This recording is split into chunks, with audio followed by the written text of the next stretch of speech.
Hello and welcome to the tutorial where we're going to make this Rainbow Six Siege footage look like it came from a kind of shitty VCR. First things first that we want to do right now, I've already created a composition from my footage. I've cut my workspace down to 5 seconds because I don't really want to do anything beyond that. I think it's going to be perfectly fine as it is. The first thing you want to do, and the first thing I did, is create a new black solid layer, put it underneath my footage, and lock it. You'll see why we do this in a little bit. First off, we're going to start off with our bad TV effect. After Effects kindly gives us 3 different animation presets from the special effects section. Now we're going to mess with these just a little bit because I don't want to just set them on footage and leave it as is. That's not what I want to do. It looks not exactly how I want it to. Plus, we're going to add a few effects afterwards. As you can see, as a preset, it kind of makes it easy to start off this whole mess, and I don't really have to do as much work as if I were to individually go and get the effects that I want. Now you can also see that my image is very distorted, and there's a bit of a black background right there. That's why we did this. Now as you can see, the background is now white and the video is a lot lighter. That's why I have the black solid in the background, and you should too.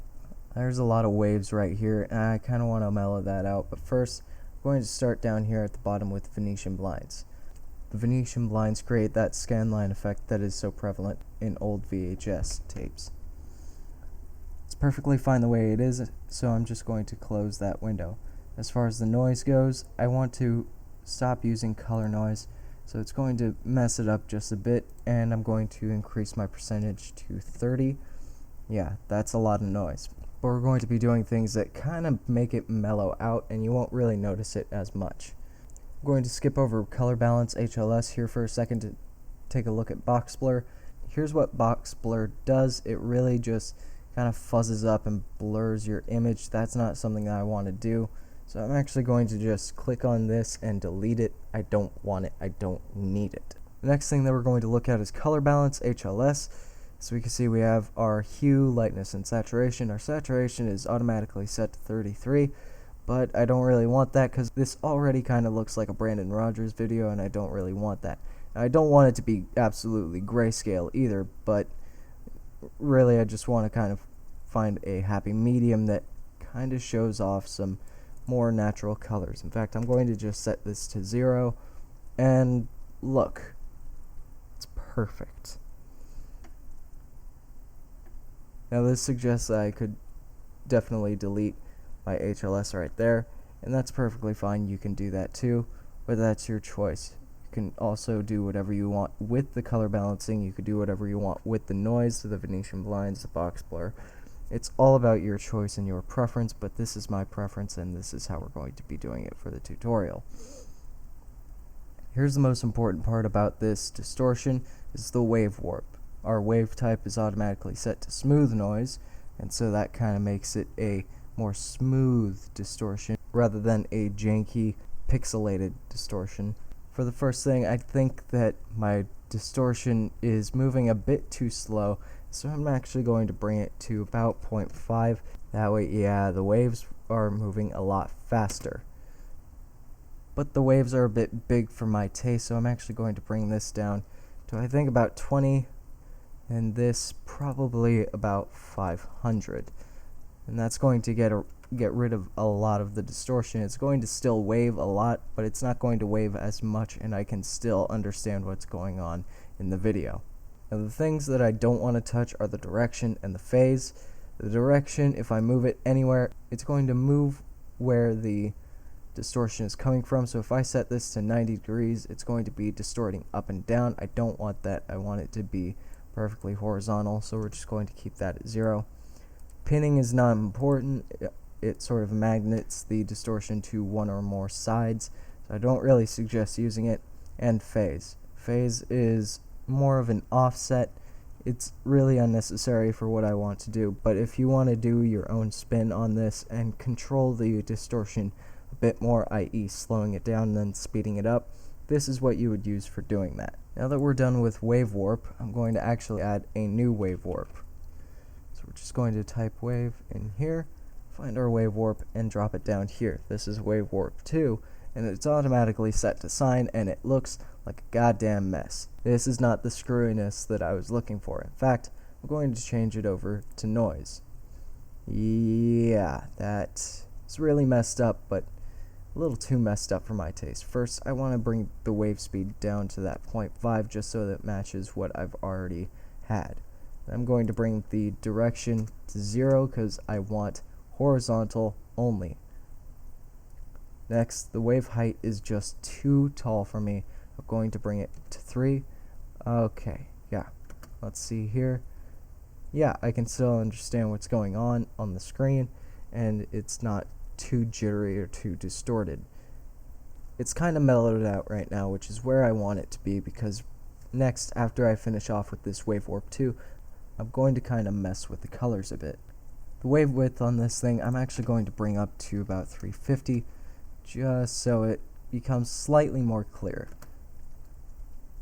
Now it still waves around, and it waves around in the way that I want it to, and I can still understand what's going on the screen. Again, I don't want to fuck with the direction. I've already done that. I want it to be horizontal, so I want it to be at 0 degrees. And again, with the phase, I don't really want an offset or anything like that, so I'm going to keep it at 0. No pinning, and the anti-aliasing is something I don't need to touch. Now let's move a little bit onto the color. I want to go into vibrance, and we're going to drop that down here. I want to make small minute tweaks to it. You can make whatever tweaks that you want to it, but I'm going to keep within a sort of 20, -20 range. I think -8 for vibrance and a 10 for saturation works out well for me. It's a really minute detail. It doesn't really change a whole lot, but it changes enough for me to do what I want to do. Next, we're going to go into curves. I'm going to drop my curves right here, and I want to make this kind of pinkish red, so I'm going to bring my red right up here. Yeah, that looks good to me, but I want to kind of make it a little more red. There we go. We're going to drop my green down there. I want to make my blue right there. So yeah, it's a bit more pinkish than usual, and I think that really adds to the visual of it being a crappy VCR VHS video.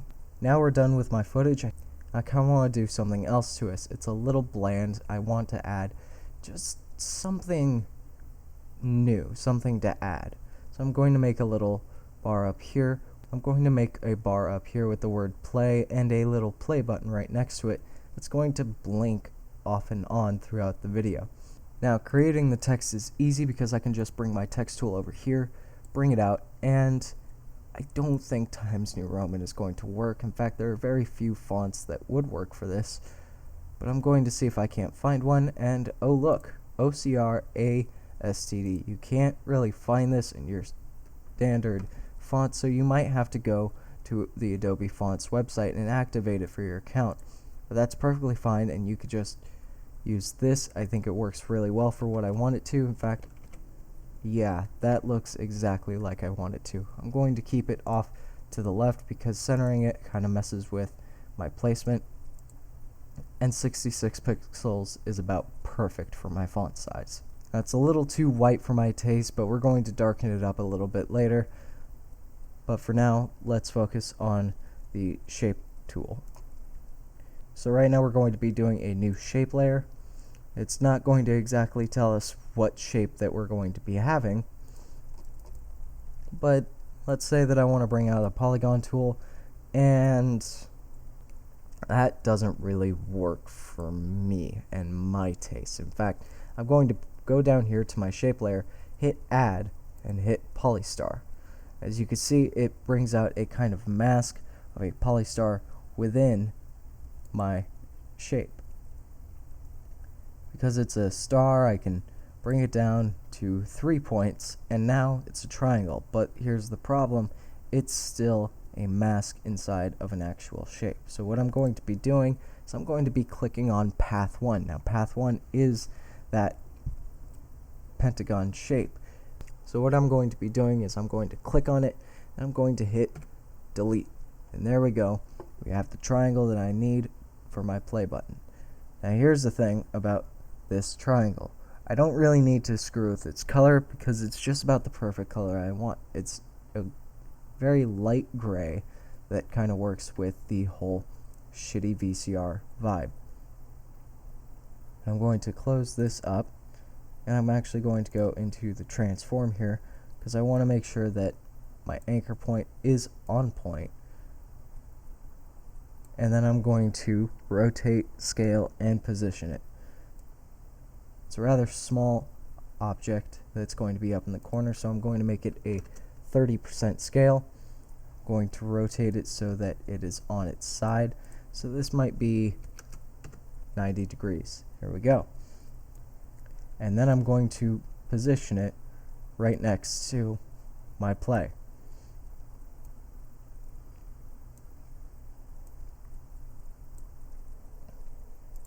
And there we go. That's how you do the play button. Now one of the easy things that you can do is you can change the font color by using the eyedropper off here to the right, and you can do that. Or you can use the color balance HLS effect to get it right where you want it to be. Now as far as the video goes, it's kind of nice, but again I want that play to be blinking, so I'm going to only do this with my play button right here, and I'm going to actually lock my footage so I don't make any mistakes. So I'm going to go into my transform. So what I'm going to do is go all the way to the beginning of my timeline, and I'm going to hit my keyframe button, and it's going to start off at 100% opacity. I'm going to go to every 10 frames and alternate between 0 and 100. Again, you can do this for much longer periods of time on your timeline, but I very much suggest doing it in a small amount and then just copying and pasting all the way down, because this can get very tedious and you might be able to lose count of what you're looking at. And I'm just going to go every 10 frames. I'm going to stop about here. Now that is about 6 keyframes of my play word going in and out until it goes out from my last keyframe. What I'm going to do is I'm going to highlight all of those keyframes. I'm going to hit Control C. I'm going to go 10 frames from my last keyframe. I'm going to hit Control V. And there we go. It's going to copy paste all of my keyframes. And because of the way that I did it, I stopped at 0% and our beginning is at 100%. So it continues in a very nice fashion. I'm just going to go another 10 frames here, and there we go. See? Perfect. Because this is beyond my workspace, it's not going to show it, but that's okay because I don't need it to be shown. So I have the word play working all this nice opacity stuff, but I'm really going to need that play button to do the same thing. So I'm going to highlight all of my keyframes that are necessary, press Control C, and I'm actually going to close my play, and I'm going to do shape layer 1, go all the way back to the beginning, Control V, and now, well, there's a problem. We got it to do the opacity thing, but something reset with my rotation, but that's perfectly fixable and it doesn't require any effort. I'm just going to bring that back to 90, going to close this, and perfect. This is exactly what I want. Kind of shitty VCR video with waves going up and down the sides for distortion, a bit of an off color, and then of course our play blinking in and out to make sure that we know that this is being played from a VCR and not a computer. The last thing that I want to do is I actually want to output this. I want to bring this into real life. I want it as a video and I want to upload it to YouTube. So what I'm going to do is I'm going to go to File and I'm going to actually save my project.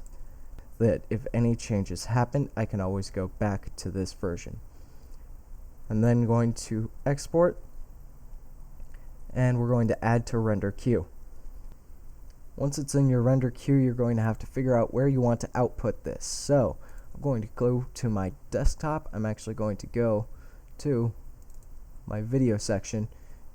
Because this is tutorial AVI, well, I don't want to make it an AVI, so I'm going to go to my output module. I'm going to bring this down to QuickTime, and there we go. It's going to be an QuickTime MOV,